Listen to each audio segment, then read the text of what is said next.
تفسیر القرآن آج کا سبق سورۃ الحجر آیت نمبر 57 سے 65 تک۔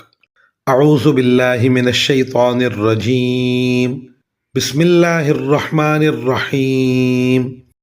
قال فما خطبكم ایہا المرسلون قالوا انا ارسلنا الى قوم مجرمین إلا آل لوط إنا لمنجوهم أجمعين إلا امرأته قدرنا إنها لمن الغابرين فلما جاء آل لوط المرسلون قال إنكم قوم منكرون قالوا بل جئناك بما كانوا فيه يمترون وأتيناك بالحق وإنا لصادقون فأسر بأهلك بقطع من الليل واتبع أدبارهم ولا يلتفت منكم أحد وامضوا حيث تؤمرون۔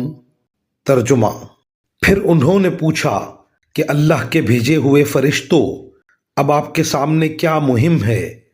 انہوں نے کہا، ہمیں ایک مجرم قوم کی طرف عذاب نازل کرنے کے لیے بھیجا گیا ہے، البتہ لوط کے گھر والے اس سے مستثنیٰ ہیں، ان سب کو ہم بچا لیں گے سوائے ان کی بیوی کے۔ ہم نے یہ طے کر رکھا ہے کہ وہ ان لوگوں میں شامل رہے گی جو عذاب کا نشانہ بننے کے لیے پیچھے رہ جائیں گے۔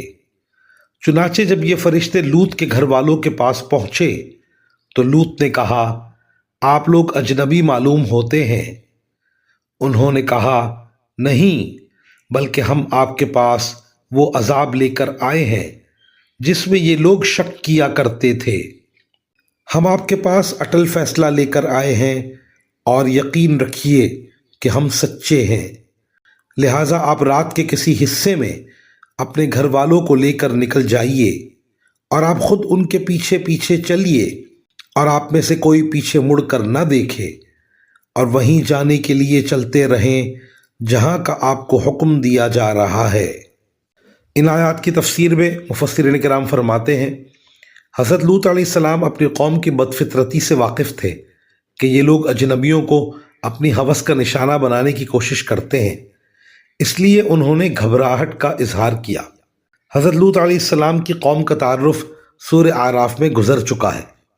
حضرت لوط علیہ السلام کو پیچھے چلنے کا حکم اس لیے دیا گیا کہ آپ اپنے تمام ساتھیوں کی نگرانی کر سکیں، خاص طور پر ان سب کو یہ حکم دیا گیا تھا کہ وہ پیچھے مڑ کر نہ دیکھیں۔